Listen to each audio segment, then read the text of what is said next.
There have been new developments on Capitol Hill after President Trump tweeted a shot at Republican Senator John McCain for calling the recent Yemen raid a failure. The operation was President Trump's first known crack at being commander-in-chief and resulted in the death of Navy SEAL Ryan Owens and at least 20 civilians, according to the Yemeni government.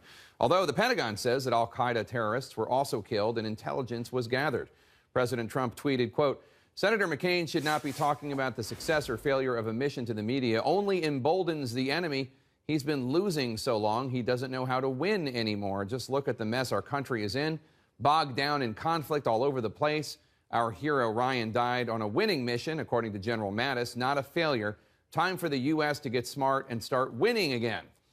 The notion that the chairman of the Senate Armed Services Committee, Senator John McCain, not to mention a Navy veteran, a former POW, and a war hero, the notion that he should not be talking about the success or failure of a military mission, that's an interesting one, especially for a president who has spent many of the last few years criticizing various U.S. military missions. CNN Phil Mattingly is live for us on Capitol Hill with all the latest developments. Phil, CNN caught up with Senator McCain today on the Hill. What do you have to say? Yeah, that's exactly right. And as the president was clearly moving to escalate this situation, round about 17 of the back and forth between Senator McCain and President Trump over the last 15 or 16 months, Senator McCain took a different tact. At the first, when I caught up to him, he declined to comment on camera about the tweets at all. And then I caught up to him and he made, Jake, a similar point to what you were making. He's the Senate Armed Services Chairman, and he's going to continue to do his job. Take a listen.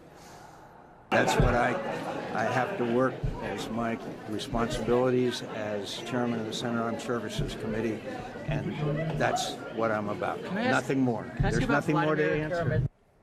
So not willing to engage in the tit for tat there, Jake. And one thing to keep in mind, though, his colleagues more than willing to jump in. And it wasn't just Republicans defending him or Democrats attacking Donald Trump. We saw it from both parties today, including his very close ally, Lindsey Graham, who made a very important point. Take a listen.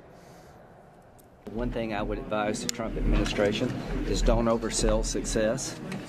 It's never a failure when you engage the enemy, and when you lay down your life to defend the homeland, you're a hero in every sense of the word, and I don't think anybody in the body has been more supportive of our troops than Senator McCain. Now, Jake, advice to the Trump administration, but also that key point about Senator McCain, and you noted, Senate Armed Services Committee Chairman, he is a key piece of any plan moving forward on national security policy. He's a key senator on any issue that the Trump administration would like to move forward on when it comes to defense issues. He's better inside the tent than outside the tent, a valuable ally, and one that President Trump just continues to attack. We've seen it for the last, I don't know, 15, 16 months, Jake. Yeah, it started with him saying that Senator McCain wasn't a war hero. He was in a Vietnamese POW camp for 5.5 years. I'm not exactly sure what President Trump was doing at that time. But let's turn to his cabinet nominees, because many Democrats today came out strong against a couple of the president's nominees.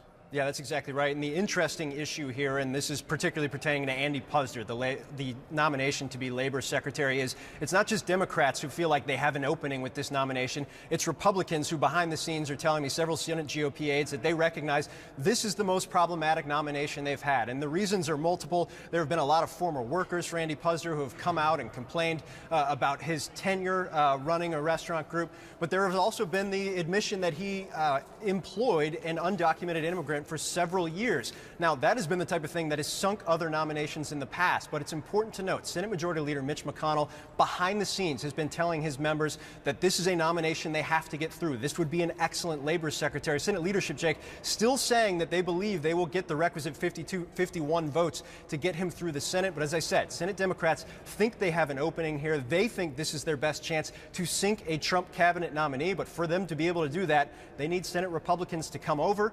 Why they have confidence right now? At least 4 have said they are now withholding their support from Andy Puzder.